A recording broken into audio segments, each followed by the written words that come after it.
ಈ ಎದೆ ಹಾಲನ್ನೇ ಕುಡಿಸಿರ್ತಾಳೆ. ಶಾಲೆಯಲ್ಲಿ ಪಾಠ ಮಾಡಿದಂಥ ಗುರು ಹಿರಿಯರೇ ಇರ್ಬೋದು, ಈ ದೇಶವನ್ನು ಕಟ್ಟಿ ಅಂತಲೇ ಪಾಠ ಮಾಡ್ತಾರೆ.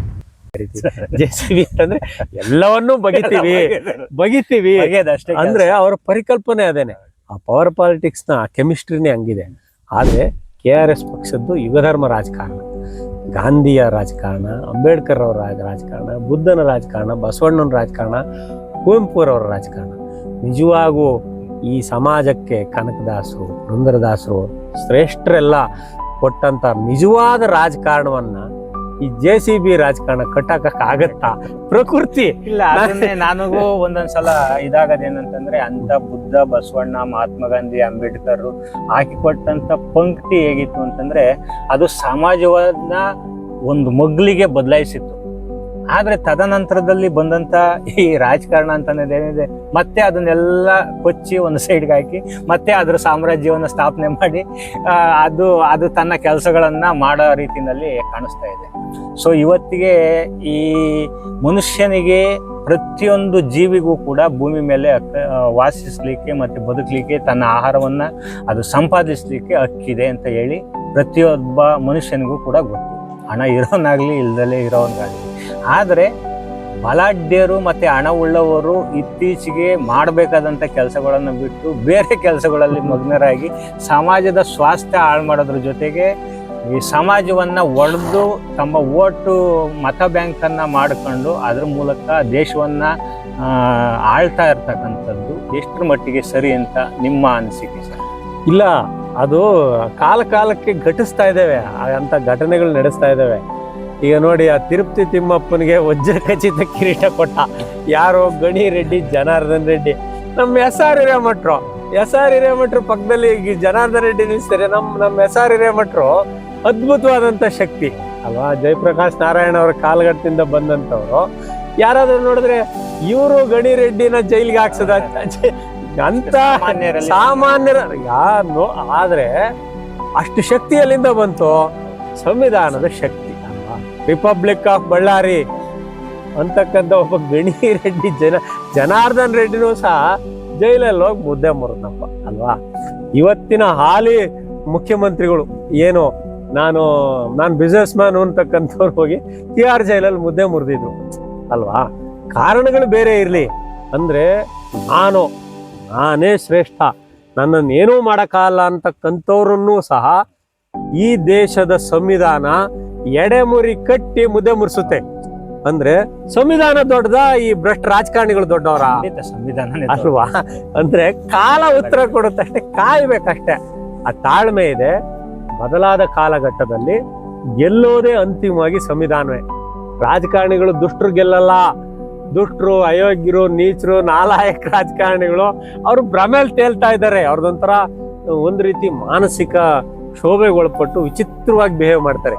ನನಗನ್ನಿಸ್ತಂಗೆ ನಿಜವಾದಂತ ರಾಜಕಾರಣ ಮಾಡ್ತಾ ಇರ್ತಕ್ಕಂಥದ್ದು ಇವತ್ತಿನ ಕಾಲಘಟ್ಟಕ್ಕೆ KRS ಪಕ್ಷ. ಆದ್ರೆ ರಾಜಕಾರಣದ ಪರಿಭಾಷೆಯನ್ನ ಹಾಳು ಮಾಡಿದಾರಲ್ಲ ಅವರು ದುಷ್ಟ ರಾಜಕಾರಣ. ಅದು JCB ರಾಜಕಾರಣ ಇದೀರಾ? ರಾಜಕಾರಣ ಅಂದ್ರೇನು? ಈ ಸಂವಿಧಾನದ ಅತ್ಯಂತ ಮಹೋನ್ನತವಾದಂತ ಸೇವಾ ಕ್ಷೇತ್ರ. ಆದ್ರೆ ಸೇವೆ ಮಾಡ್ತಾ ಇದಾರ JCB ಅವರು? JCB ಪಕ್ಷದ ರಾಜಕಾರಣಗಳು ಸೇವಾ ಕ್ಷೇತ್ರದಲ್ಲಿದಾವ? ಅವು ಸೇವೆಯಲ್ಲಿಲ್ಲ, ಶೇವಿಂಗ್ ನಲ್ಲಿದೆ. ಶೇವ್ ರಾಜಕಾರಣ. ಆದ್ರೆ ನಿಜವಾದಂತ ರಾಜಕಾರಣವನ್ನು ಪ್ರತಿಪಾದನೆ ಮಾಡ್ತಾ ಇರ್ತಕ್ಕಂಥದ್ದೇ ಕರ್ನಾಟಕ ರಾಷ್ಟ್ರ ಸಮಿತಿ ಪಕ್ಷ. ಯಾಕೆಂದ್ರೆ ನಮ್ಮ ಪಕ್ಷದ ಸಂಸ್ಥಾಪನಾ ಅಧ್ಯಕ್ಷರಾದಂಥ ರವಿಕೃಷ್ಣ ರೆಡ್ಡಿ ಅವರು ನಮ್ಮ ಪಕ್ಷವನ್ನ ಉದ್ಘಾಟನೆ ಮಾಡಿದ್ದೇ ನಮ್ಮ ಹಿರಿಯ ಸ್ವಾತಂತ್ರ್ಯ ಹೋರಾಟಗಾರರಾದಂಥ H. ದೊರೆಸ್ವಾಮಿ ಅವರು ಹೋರಾಟಗಾರರು ನಮ್ಮನ್ನ ಬುನಾದಿ ಹಾಕಿದ್ರು. ಹಿರೇಮಠರು ಅವತ್ತು ಬಂದು ನಮ್ಮ ಪಕ್ಷವನ್ನ ಉದ್ಘಾಟನೆ. ಅಂದ್ರೆ ಅಂತ ದೇಶವನ್ನ ಕಟ್ಟತಕ್ಕಂತ ಸಾತ್ವಿಕ ಶಕ್ತಿಗಳು ಇದಕ್ಕೆ ತಳಪಾಯ ಹಾಕಿದ್ದಾರೆ. ಅವರು ಬಂದು ಹಾರೈಸಿರೋದು, ಅಂತ ಪುಣ್ಯಾತ್ಮರು ಬಂದು ಹಾರೈಸಿರ್ತಕ್ಕಂಥ KRS ಪಕ್ಷವನ್ನ ಯಾವ್ಯಾವ ಸಂವಿಧಾನ ವಿರೋಧಿಗಳು, ಭ್ರಷ್ಟರು, ದುಷ್ಟರು ಕಟ್ಟಾಕಕ್ಕಾಗತ್ತಾ? ಅದಕ್ಕಾಗಿನೇ ಬಹುತೇಕ ಪ್ರಕರಣಗಳಲ್ಲಿ ನ್ಯಾಯಾಧೀಶರುಗಳು ರಾತ್ರಿ 2 ಗಂಟೆಲೇ ಬೇಲ್ ಕೊಟ್ಟು ನೀವು ಹೋಗ್ರಿ, ಬೆಳಗ್ಗೆ ಬನ್ನಿ ಓಪನ್ ಕೊಟ್ಟಿ. ಅಂದ್ರೆ ಈ ದುಷ್ಟ ಪೊಲೀಸ್ ವ್ಯವಸ್ಥೆ, ಅಂದ್ರೆ ಪೊಲೀಸ್ ವ್ಯವಸ್ಥೆ ಚೆನ್ನಾಗಿದೆ, ಆದ್ರೆ ಅದನ್ನ ಕಮಾಂಡ್ ಮಾಡ್ತಾರ, ಇದು ದುರ್ಬಳಕೆ ಮಾಡ್ಕೊಳ್ತಕ್ಕಂತ ಏನಿದ ಈ ಬಟ್ ಆದ್ರೆ ಸರ್ ನನಗೆ ಇಷ್ಟರಲ್ಲಿ ನೋಡಿ ಪೊಲೀಸ್ ವ್ಯವಸ್ಥೆ ಅಂದಾಗ ಒಂದು ಜ್ಞಾಪಕ ಬಂತು. ಹ್ಮ್. ಈ ವ್ಯವಸ್ಥೆಯನ್ನ ಹ್ಮ್. ಯಾವ ರೀತಿ ಮಾಡ್ಕೊಂತಾರೆ ಅಂದ್ರೆ, ಈ ಒಂದು ಸಮಾಜದ ಉದ್ಧಾರಕ್ಕಾಗಿ ದುಡಿತಾ ಇರ್ತಕ್ಕಂಥ ನಿಮ್ಮಂತವ್ರ ಮೇಲ್ಗಡೆ ಹ್ಮ್. ಇತ್ತೀಚೆಗೆ ಚಿಕ್ಕನಾಯಕನಹಳ್ಳಿನಲ್ಲಿ ಒಂದು ರೌಡಿ ಶೀಟರ್ ಅನ್ನ ಓಪನ್ ಮಾಡ್ತಾ ಇದ್ದಾರೆ. ಹ್ಮ್. ಇದು ಒಂದು ಯಾರೇ ಒಬ್ಬ ಈ ಸಮಾಜದ ಒಬ್ಬ ಪ್ರಬುದ್ಧ ಮನಸ್ಸಿರ್ತಕ್ಕಂಥ ವ್ಯಕ್ತಿಗೆ ಈ ವಿಚಾರವನ್ನ ಕೇಳಿದ್ರೆ ಒಂದು ನಗು ಬರುತ್ತೆ, ಒಂದು ನಮ್ಮ ವ್ಯವಸ್ಥೆ ಈ ಮಟ್ಟಿಗೆ ಅಧೋಗತಿಗೆ ತಲುಪಿದೆಯಲ್ಲ.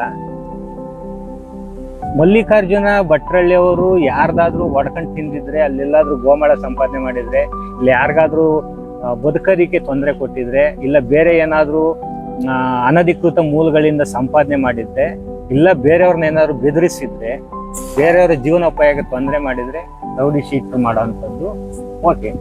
ಇವ್ರು ಯಾವುದು ಗಲಾಟೆ ಮಾಡಿಲ್ಲ, ಏನು ಮಾಡಿಲ್ಲ. ಹೋರಾಟದ ಮೂಲಕ ಕೆಲವೊಂದು ಜನಗಳಿಗೆ ನಿಜವಾದಂತ ವ್ಯಕ್ತಿ ಸ್ವಾತಂತ್ರ್ಯ ಮತ್ತೆ ನಿಮ್ಗೆ ಈ ತರದ ಮೌಲ್ಯಗಳನ್ನ ಸಂವಿಧಾನ ಕೊಟ್ಟಿದೆ, ಅದನ್ನ ಸದ್ಬಳಕೆ ಮಾಡ್ಕೊಳ್ಳಿ ಅಂತ ಎಷ್ಟೋ ಜನಗಳಿಗೆ ಮತ್ತೆ ಯುವಕರಿಗೆ ಸಮಾಜದಲ್ಲಿ ತಿದ್ದುವಂತ ಕೆಲಸ ಮಾಡ್ತಾ ಇರ್ತಕ್ಕಂಥ ನಿಮ್ಮ ಮೇಲ್ಗಡೆ ತರ ರೌಡಿ ಶೀಟ್ ನ ಓಪನ್ ಮಾಡೋದ್ರ ಬಗ್ಗೆ ನನಗಂತೂ ಸೋಜಿಗ ಸರ್. ಇದ್ರ ಬಗ್ಗೆ ಏನ್ ಹೇಳ್ತೀರಾ? ಇಲ್ಲ, ಆಕ್ಚುಲ್ ಆಗಿ ನಾವಾಗ್ಲೇ ಭ್ರಷ್ಟಾಚಾರದ ಬಗ್ಗೆ ಮಾತಾಡ್ತೀವಿ, ಕರಪ್ಷನ್ ಬಗ್ಗೆ.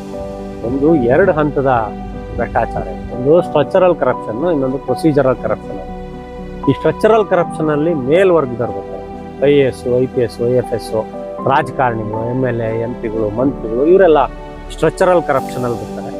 ಇನ್ನು ತಾಳ ಹಂತದವರು AC, ಅಡಿಷನಲ್ SP, DYSP, ತಹಸೀಲ್ದಾರ್ಗಳು, VAಗಳು, PDOಗಳು, ಅಂದ್ರೆ ಆ ತಳ ಹಂತದ ಏನು B ಗ್ರೇಡ್ ಕೆಳ ಹಂತದವ್ರು ಬರ್ತಾರಲ್ಲ, ಇವರೆಲ್ಲ ಪ್ರೊಸೀಜರಲ್ ಕರಪ್ಷನ್ ಅಲ್ಲಿ ಬರ್ತಾರೆ.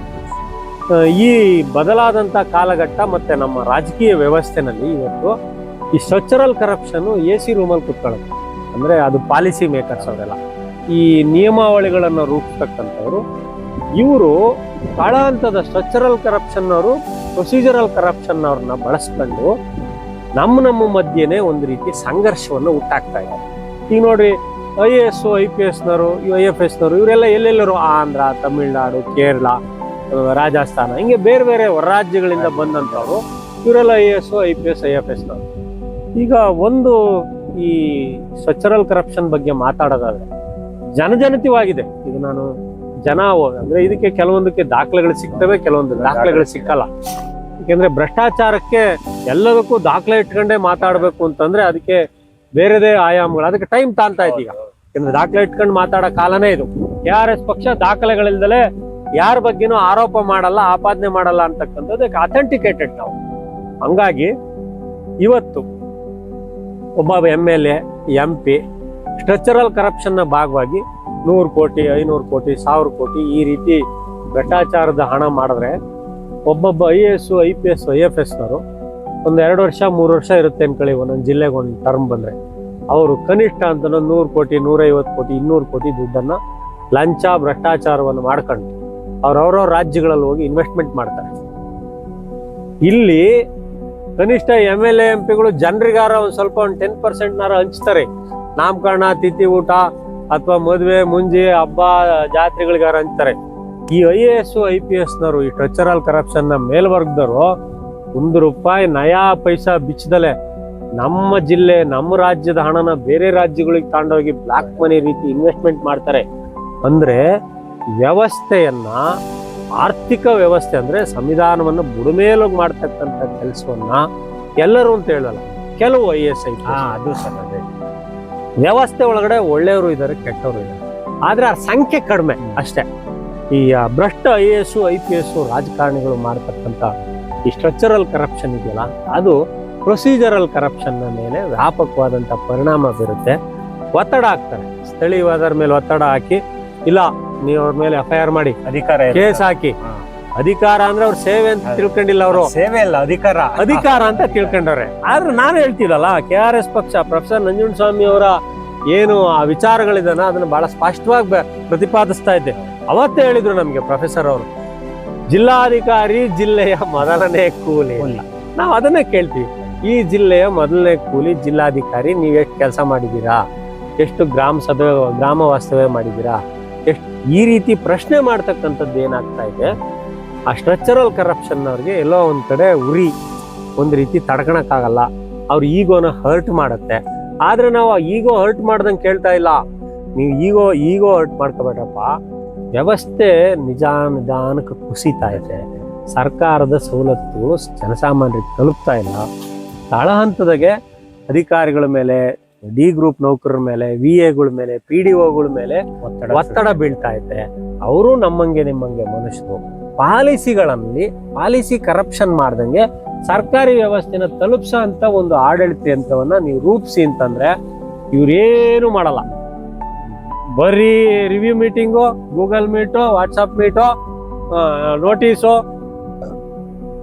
ಸಸ್ಪೆನ್ಷನ್ನು, ಈ ರೀತಿ ಒತ್ತಡ ಹಾಕಿ ಎದುರಿಸಿ ಸಾಮಾಜಿಕವಾಗಿ ಯಾರು ಧ್ವನಿ ಎತ್ತೀವೋ ಅವ್ರ ವಿರುದ್ಧ ಈ ಪ್ರೊಸೀಜರಲ್ ಕರಪ್ಷನ್ ಭಾಗಿದಾರನ ಎತ್ಕಟ್ತಾರೆ. ನಮ್ಗೆ ವಾಸ್ತವದಲ್ಲಿ ನಮ್ಗೆ ಯಾರ ಮೇಲೂ ವೈಯಕ್ತಿಕವಾಗಿ ದ್ವೇಷಗಳಿಲ್ಲ.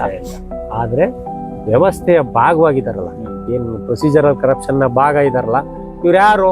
ಎಲ್ಲ ನಮ್ಮ ಅಣ್ತಮ್ಗಳಿದ್ದಂಗೆ, ನಮ್ಮ ರೈತರ ಮಕ್ಳು, ನಮ್ಮ ತಾಲೂಕು, ಪಕ್ಕದ ತಾಲೂಕು. ಹೌದು, ಎಲ್ಲೆಲ್ಲಿಂದಲೋ ಬಂದು IAS IPS ಅವರು ನಮ್ಮ ನಂಬರ್ನ ನಮ್ಮ ಮೇಲೆ ಎತ್ಕಟ್ಬಿಟ್ಟು ನೀವು ಹೊಡೆದಾಡ್ಕೊಂಡಿರಿ, ನಾವು ಬರ್ತೀವಿ 2 ತಿಂಗಳು 3 ತಿಂಗಳು, ನಮ್ದು ವ್ಯಾಪಾರ ಮುಗಿಸ್ಕೊತೀವಿ, ಸೂಟೇಸ್ ಇಟ್ಕೊಂಡು ಮುಂದೂರ್ಗೆ ಹೋಗ್ತೀವಿ ಅಂದ್ರೆ ಈ ರೀತಿಯಾಗಿ ನಮ್ಮ ಹಳ್ಳಿಗಳು, ನಮ್ಮ ಪಂಚಾಯತಿಗಳು, ನಮ್ಮ ತಾಲೂಕಿನ ಆಡಳಿತಗಳು, ಜಿಲ್ಲೆಯ ಆಡಳಿತ ಹಾಳಾಗ್ತಾ ಇದೆ. ಅದ್ರ ಬಗ್ಗೆ ಜನರಿಗೆ ಅರಿವು ಮೂಡಿಸ್ತಕ್ಕಂಥ ಕೆಲಸವನ್ನು ಅಷ್ಟೇ ನಾವು KRS ಪಕ್ಷ ಮಾಡ್ತಾ ಇದೆ.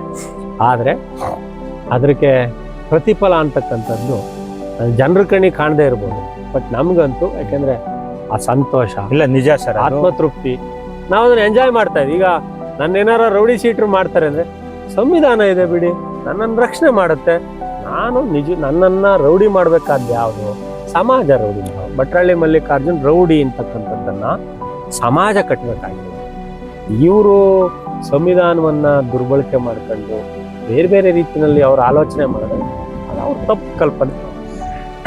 ಅದಕ್ಕೆ ನ್ಯಾಯಾಲಯ ಇದೆ, ವ್ಯವಸ್ಥೆಗಳಿದ್ದಾವೆ, ಅದು ಅದ್ರ ಕೆಲಸ ಅದು ಮಾಡುತ್ತೆ. ಒಟ್ಟಿನಲ್ಲಿ ಕೃತಕ ದೀಪ ಕತ್ತಲಲ್ಲಿ ಕಳೆದು ಹೋಗದಂತೆ